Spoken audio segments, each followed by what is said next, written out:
Non, Ludic, bonjour. Aujourd'hui, je vais vous parler de ce qui m'a touché le plus à Cannes, à part les gens qui se serraient dans la foule. Euh, L'année dernière, j'ai pris une petite claque ludique là dans la gueule à 2 heures du matin sur Big Monsters. Et j'ai dit, ce jeu-là, ça sera un succès. Ça a eu son succès. J'aurais aimé qu'il ait un peu plus de succès, qu'il soit nommé un peu partout, mais bon.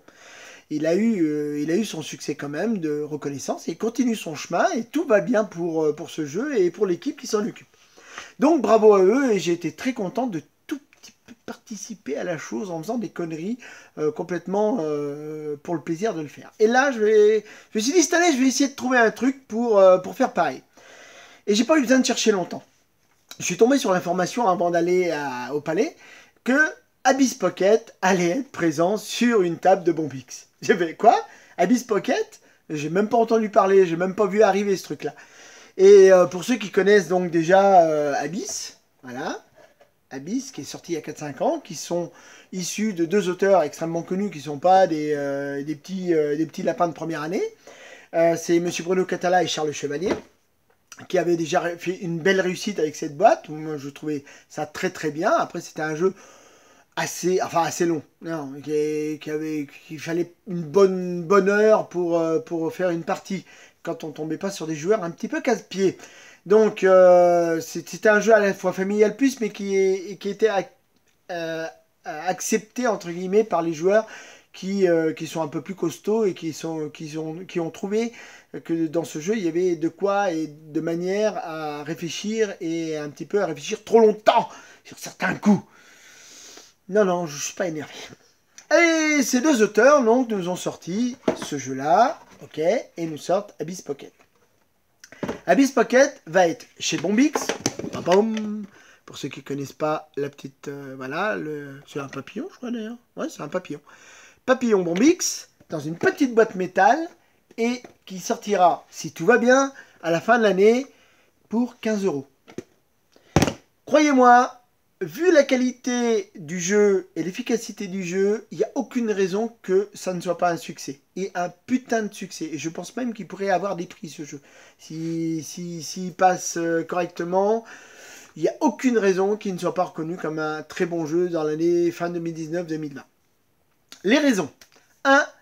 La mécanique fluide, efficace, les règles qui sont parfaites. Enfin, parfaite au sens où il n'y a pas... On se dit pas, tiens, j'ai le droit de faire ça ou j'ai pas le droit, c'est pas trop bien marqué.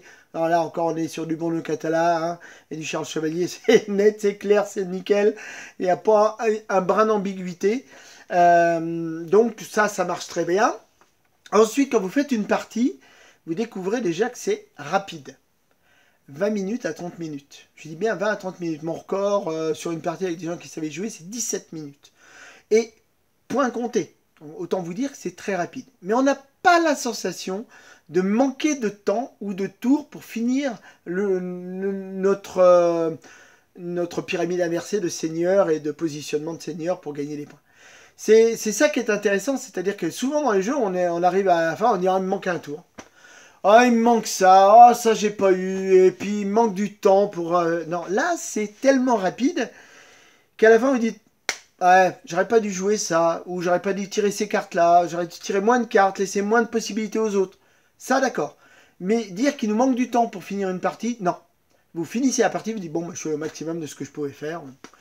J'ai pas eu de chance, bon, il y en a un petit peu, c'est vrai. J'ai mal joué, ça oui, ça peut arriver. J'ai pas surveillé suffisamment les joueurs, ça c'est vrai aussi. Et c'est surtout vrai, hein, si vous faites une partie sans surveiller les joueurs, autant vous dire que vous allez vous planter. Parce que tout est devant vous et vous pouvez savoir où en sont les cartes, quelles sont les cartes qui sont sorties et où en sont les joueurs. Donc à vous de faire une petite analyse très légère pour savoir si vous allez prendre des cartes ou pas et comment vous allez gérer votre truc. Deuxième raison, c'est si vous gagnez, vous avez envie de rejouer. C'est vraiment le type de jeu, vous dites hey, vous avez vu les mecs 72 points dans les dents, hein, on en refait une autre, je vais vous montrer que c'est pas du hasard. Ça ne va pas vous empêcher de vous prendre une gamelle le coup d'après. Hein, parce que c'est à la portée de tous de faire 70 points. La deuxième raison, c'est perdre. Et d'avoir envie d'aller rejouer. Et oui, merde, j'ai perdu. Non, mais le tirage des cartes, là, c'était une merde. Oui, c'est vrai que le tirage des cartes, il y a de la chance. Donc si vous n'avez pas de chance, il peut y avoir une partie de temps en temps qui est contre vous. Mais il y a possibilité de gérer le truc. Il y a possibilité d'anticiper le merdier. Il suffit de faire une petite analyse de ce qu'il y a autour de la table pour avoir un petit peu plus de chances de vous en sortir. Mais c'est vrai qu'on peut avoir des parties où ça va pas. Mais ça dure 20 minutes. Au bout de 20 minutes, c'est bon, j'ai pas eu de chance, vous m'avez tous fait chier, parce qu'il y a l'interaction. Indirect, mais il y a l'interaction, puisqu'on peut bloquer un joueur, on peut l'emmerder, on peut jouer de façon à casser un petit peu le jeu de l'autre.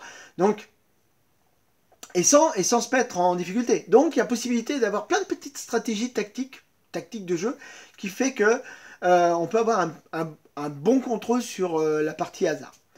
Donc, quand vous avez perdu, vous dites, le tour d'après, je ne vais pas refaire les mêmes conneries, et vous allez voir. Et il y a des chances que vous gagnez. Donc, tout ça réuni fait que ce jeu est bon, efficace et donne envie de rejouer. Mais il y a un autre truc. Un truc qui va un peu plus loin. C'est que quand vous prenez la grosse boîte, et quand vous prenez la version, voilà, c'est la version proto, mais quand vous prendrez la petite boîte, vous aurez une corrélation. Un truc, c'est informel, immatériel. C'est-à-dire que la sensation que vous avez eue sur cette boîte-là, vous allez la retrouver dans Abyss Pocket. C'est très proche, ça s'explique pas, c'est du ressenti. Vous allez jouer à un jeu complètement différent qui va vous faire ressentir un peu ce que vous avez ressenti dans la grosse boîte. C'est dingue. Et moi, ça m'a laissé comme un couillon. J'ai fait, waouh. Les gars ont été capables de réduire tout le superflu, le trop en fait de la grosse boîte, qui est pas trop au sens, ça n'a pas d'utilité, mais trop dans le sens, voilà, il y a les perles, il y a les cartes, il y a les bâtiments, et puis les tours sont un peu plus longs. Non, là c'est rapide, c'est efficace, tout en gardant la sensation. Et ça c'est juste génial. C'est garder cette sensation, se ressentir, se dire qu'on a joué à Abyss Pocket en ayant une sensation d'Abyss en grand, enfin la grosse boîte. Voilà, respect. Et c'est pour ça que je dis que ce jeu va avoir un effet sur les joueurs qui ont aimé Abyss, parce que là c'est clair, il n'y a aucune raison qu'ils n'aiment pas. Ça sera le Abyss de voyage, ça sera le Abyss à jouer dans le train, dans l'avion, par terre, sur une table de camping, parce que franchement il ne prend pas de place. Mais en plus j'ai une version prototype que Bruno m'a autorisé à imprimer et à faire jouer dans les petits salons autour de chez moi. Et franchement, j'ai joué sur des mini-tables, une table de 80 cm par 80 cm, ça marche. Et même si les cartes seront plus grandes dans la version finie, soyons clairs, ça sera génial. Je pense pas me tromper en disant que ça sera un succès et qu'on le verra peut-être même nommé dans des festivals. Parce que il rentre dans toutes les cases, famille, geek, geek moins, geek plus, tout ce qu'on veut, enfin toutes les cases qu'on a voulu mettre au fur et à mesure des années pour les joueurs. Il est jouable par tout le monde, des enfants, j'ai fait jouer un enfant de 8 ans, il a tout compris, il n'y a pas de problème. Et puis des joueurs passionnés, des tatoués, des vrais de vrais qui jouent à du Tikal et compagnie, qui sont, ou je ne sais pas, le festin d'Odin, des trucs comme ça, et qui ont pris plaisir à jouer à celui-là. Et globalement, pour en finir, parce que ça commence à être long, et je cire pas mal les pompes de tout le monde quand même, le jeu a été apprécié de quasiment tout le monde qui l'a découvert. Il n'y a pas des gens qui sont partis en disant ouais bon, si, il y en a eu un ou deux, mais ceux-là je les mets de côté parce qu'il y a des raisons autres qui font que de toute façon quand c'est un jeu de Bruno, ils l'aiment pas. Bon voilà. Mais tous les autres, même ceux qui sont pas fans, on dit ouais ça marche. C'est carré, c'est clair, c'est net, ça marche. Donc je vais m'arrêter là. Et puis si j'ai d'autres informations, ben, je vous en ferai part. Pour l'instant, tout ce que je sais, c'est une boîte en métal, 15 € environ, sortie fin de l'année, s'ils arrivent à finir tout ce qu'ils ont à finir sur le développement du jeu.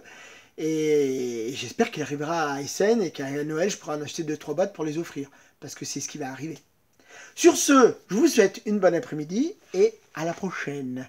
Merci de m'avoir écouté.